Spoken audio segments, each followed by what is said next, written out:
weekend. Things have been really crazy on my end because I just moved to a completely different state, hence why I'm in a completely different environment. So thank you guys for being patient with me while I've been very spotty in my presence on YouTube and other social media.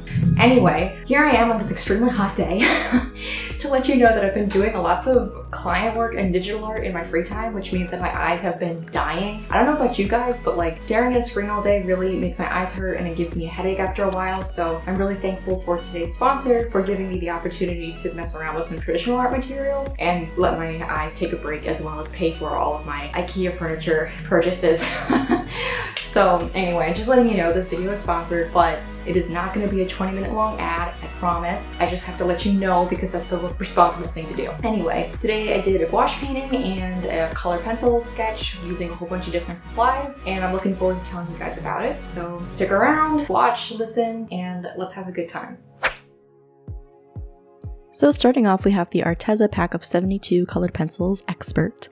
I actually did a video in the past which had their colored pencils, but it was like a pack of 40 or something. This is the new 72 pack, which has even more colors that you can use, and I freaking love all of them. I mean, look at these babies, they're so pretty. And I'm just showing you guys some of my favorite colors of the pack. I didn't get to use all of them for the project I'm about to show, but whatevs. This is the 8.3 by 11.7 inch watercolor book. It's got 64 pages and a nice little stretchy rubber band that goes around. On the inside, it's got a little place where you can write down "if lost, please return to," blah blah blah. Same as like a moleskin. And the pages are really nice. They lay flat for the most part. They're not too obnoxiously thick. They don't bleed through. They don't wrinkle. They are fabulous, and this whole book was a delight to work with. Next is the pack of black sketch pad, 11 by 14 inches, 30 sheets.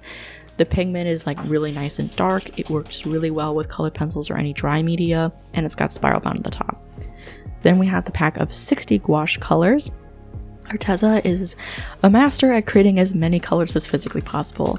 And it's really nice because they come in these adorable little tubes, and they're kind of divided by color / like cute color palettes, which is really cute because like as you're going through, you see these color palettes that you wouldn't normally pick yourself. And it was also nice because they have a whole palette of just white. Like they have several kinds of white, which is nice because it's not, 59 colors plus one China white. You actually get like variations, and that's super great. We also have the pack of 64 colors. I believe they're the exact same colors as the gouache. I'm just showing you guys some of my faves. We have some paintbrushes. They're not Artas, they're just paintbrushes that I really like, and I just wanted to let y'all know. And this is my watercolor pad that my friend gave me back when she lived in Korea, so pretty neat. Anyway, I'm doing two different projects, one on the watercolor pad and one on the black sketch pad. For both of them, I think I started off sketching in hot pink because I just really like sketching in hot pink. There's no actual reason for it. But the inspiration for this idea came from me really liking buying plants and me hating going to Home Depot. I don't like Home Depot, except maybe for the plant section. But I just thought, wouldn't it be great if there was somehow a vending machine that you could get your plants from? I don't know how the plants would survive living in a vending machine, but that's why it's a painting and not real life. So I'm starting off by putting on some light shades of watercolor to block out the lightest parts of the painting. And spoiler alert, I'm very rusty with watercolor, TBH. I haven't actually used watercolor regularly in a year and a half or so, so even though the paint itself did a perfectly fine job, I was a rusty bitch and had a bit of a difficult time because I was getting impatient with some parts. And as you're about to see, it is pretty rough. Like you can tell where I was like just scrubbing in the watercolor paint and not doing a great job. Luckily though, the gouache saved my ass. And for the other one on the black sketch pad, I'm sketching one of my fave plants that I own. Her name is Guadalupe. She's got this beautiful white bud, bloom, whatever you want to call it, at the top. So I have my little photo reference on my phone, and now I'm just kind of like figuring out where the leaves go, where the highlights go, etc.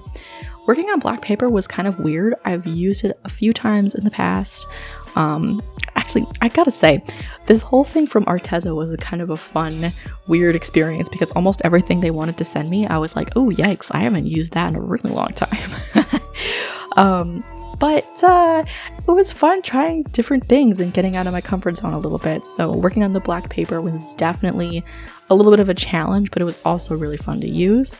And the gouache was actually a very pleasant surprise. So I used to use watercolor a lot. Even though I'm rusty, I knew what to expect with the watercolor. The gouache, on the other hand, is different. I have quite a few different brands of gouache. I've used gouache more than a handful of times in the past, and I have always hated it.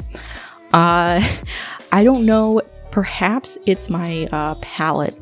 My palette is plastic, as you probably saw earlier, but the problem that I have with gouache is that it dries up so frigging quickly.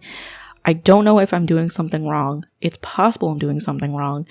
But basically, my struggle is I'll, squirt some paint out onto the palette, I'll mix it, I'll use it, and then the second I go back to get some more, it's already dried up. And I have wasted so much paint because it just dries so quickly, and I get really frustrated, and it's annoying remixing and just wasting so much. But this Arteza gouache just does not dry.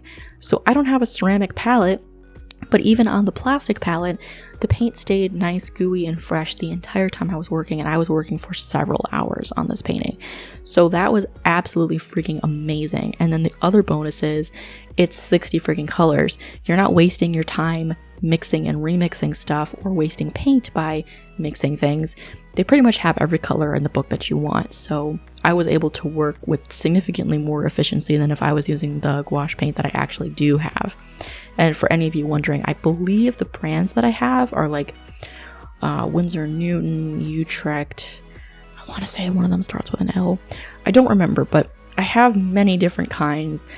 It's possible that it's human error in this, and I just don't know how to use gouache well, but as someone who considers herself a beginner with gouache, the Arteza was really solid. And in fact, all of the supplies they sent me were really great. I enjoyed using the paper. It didn't buckle or bleed or anything like that for both of them. It held up quite nice to the supplies. The colored pencils worked well. The pigment was great on all the supplies. I had a great time. I was stressed AF making this because I kept thinking I was going to screw up and have to start over, especially on the vending machine one, but luckily they did not let me down, so thank you, Arteza. And now that ends this section of Biana is doing a sponsored video. So now I'm going to talk a little bit about what's been going on as a postgraduate. For those of you who don't know, I just graduated this past May, class of 2019, from Mass Art, which has been such a wild ride. But now I'm in this weird summer vacation that's not summer vacation. I don't want to call this period of my life a summer vacation because that implies that I'm going to go back to the thing that I was originally doing, but I'm not going back to school. I'm not doing grad school. I really don't have any plans on doing grad school, pretty much, period, in case you were wondering. But, every cell in my body, one, is exhausted from this past year. Senior year has been really stressful and a lot of hard work. And it's just, you get in the habit of relaxing during the summer. The past, 15 years of my life, I've always had a summer vacation. And, many people in my life, including my professors and my parents and stuff, are telling me, you've worked really, really hard this past year. You've been working so hard that you've barely been on YouTube and on Instagram. I'm sorry, guys. But it's you should take a break. You should relax. You should take some time off and breathe. So that's kind of happening. I'm kind of taking a break, but at the same time, there's this massive feeling of guilt for not working as hard as I should, because this isn't a summer vacation. Basically, once you graduate, you're in it. There's no excuse anymore. You're starting your career. And don't get me wrong, I have been very busy for the past few months ever since I graduated. Honestly, a little too busy. So I've moved to a whole new state, a whole new apartment, and that was really, really tough because literally the same week that I was graduating, I was having to travel back and forth between states to look at apartments and sign paperwork and stuff. My boyfriend and I moved at different dates, so moving took twice as much time as it normally would. And of course, getting a sublet and all that other crap. Plus, then I was on TV before I won this poster competition with Arlington International Film Festival, and I was on local TV for that. If you want to watch that video, if you go to the community tab on my channel, it's linked there. But I did that, and I had a really cool interview thing with National Geographic UK, as well as doing some other client work that I've been up to this past summer, or the past couple of months. So it's not like I've been a completely useless potato, but there's this huge feeling of guilt for not like putting pedal to the metal, like working my ass off, because basically I've heard from various, illustrators, professors, books and stuff that the first 365 days after you graduate are really, really special and important because you get to put on your resume and your website, like, I'm a recent graduate, I am special. And art directors and clients and people really enjoy finding those recent graduates because everyone wants to be the cool person that discovered this really, really cool artist first, God, if I was the person who discovered James Jean, Jesus. But anyway, so I can't help but feel like the clock is running. And there's just kind of that feeling of guilt, like if I'm not working really, really hard, I'm wasting my time. But then the second I feel guilty about that, then I also feel guilty about not resting and not taking care of myself. So I'm just, oscillating on this little boat of guilt, going back and forth and not knowing how to feel. And I'm sure any of you guys watching this who also have recently graduated probably feel the exact same. I have a lot of friends who graduated a year before me, or some of them are even a few years before me. So I've seen it happen before. I know kind of what to expect. Basically, when you graduate, it doesn't hit you when you're walking across the stage. It hits you September 1st when you're no longer going back to school and people start to panic a little bit. So I kind of know what to expect, but of course it's always different when you're actually in it. And I did take the time to ask several people from my grade what they were going to do when they graduated because, everyone's on a different path. So I asked, are you staying in Boston? Are you going to grad school? Are you moving back home? Are you moving somewhere else? Like, what are other people's plans? What's going on? And the vast majority were like, I don't know, which is completely normal to me and to be expected. If you are someone out there who hasn't graduated yet or in high school or something, it's completely normal to not know what you're doing at graduation. I think very, very few people I talked to had some semblance of an idea, and that includes myself. I have some kind of little plans in mind, but it's very weird right now. It's super, super strange. So if any of you guys have graduated with, some distance to it, and you have some advice, I would love it if you leave it down below so that I can feel better about what's going on, and feel less like about everything. And also, we are now about 1 month away from the following school year. Sorry for bringing that up. I'm sure all of you guys who are actually on summer vacation probably don't want to be thinking about that, but I'm bringing it up for a reason.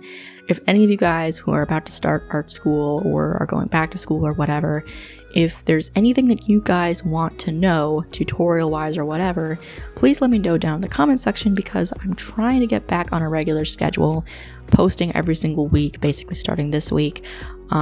So if there's anything you guys want to know before you ship off, please let me know. I have a couple videos in mind. The next one is going to be very beneficial to, I think, most of you. But yeah, I just want to know. So I have kind of a log of things that I'm going to be up to. Basically, I don't have a day job, I guess, at the moment, but I need to be figuring out how to use my time most effectively. And part of that is going to be being on social media a little bit more. I'm really excited to be back and be with you guys and have a lot of fun because that's what social media really is for me, is just having fun and potentially making money on the side. Cough, cough. Thank you, Artas, for sponsoring this video. So now I'm going to show you guys the glamour shots. This is what Guadalupe ended up looking like. I didn't film this, but I did add just a touch of white gouache to the highlights so that they pop a little bit more on the page. I think that really set the tone, added a nice little pop to the piece. So I'm pretty pleased with how she came out. I added some hot pink just to add a little bit of contrast to all the green and the blue to help it pop a little bit more, and I'm pretty pleased with how it came out considering that I've only used black paper like 2 or 3 times. And it was nice to kind of get out of my comfort zone and start doing something very, very different from what I normally do. And then next I have my gouache and watercolor illustration, which thank God was saved in the end. I'm not going to act like this is some incredible Chris Hong worth of art, but I think I was able to save it pretty well. I added those little like white pollen fairy thingies around it because lately I just kind of like adding a little bit of whimsy to things. I feel like if it looks a little too realistic, it comes off a little too dull. But I don't know, I just was having fun with that. Anyway, these were 2 really fun pieces to do. Again, it was really nice just to getting away from my iPad and doing something traditionally. And I was very grateful to have this opportunity from Arteza to do these projects. So thank you guys for watching me, and back to my face. So yeah, those are the products, that's the artwork. If nothing else from this video, you should honestly get the gouache because that was by far my favorite product out of literally everything they've sent me in the entirety of my interaction with these people. Like absolutely the best, top of the line, love it. Probably will be using it a lot in my sketchbook, not gonna lie. But yeah, if you're going to order anything from Arteza, use my coupon code, which is gonna be on the screen right here, so you can get a little bit of money off of your next order, which is fabulous, and I thank them very much for that. And yeah, so next video I'm really excited about. It's going to be a super big, beefy tutorial full of information that every single art student needs to know, whether or not they want to know it. I'm being a little cryptic about it, but if you have an idea of what I'm talking about, leave a comment down below. You will win brownie points if you guess right. I will try to be more active and try to be more consistent, but again, it's a little tricky right now because I'm doing lots of client work and things have been all over the place, but things are shaping up. In the meantime, you can catch me on Instagram and Tumblr. My Etsy will be up soon, and you'll see an announcement on that on my YouTube channel, but you're gonna have to subscribe and click the notification bell to make sure that you're in the know. We all like to be in the know. Anyway, hope you guys are enjoying this very warm summer. I'm sweating right now and I really want to like turn this camera off and shower because I'm gross. But yeah, I hope you guys are doing really well, and I'll see you in the next video. Thanks guys. Bye!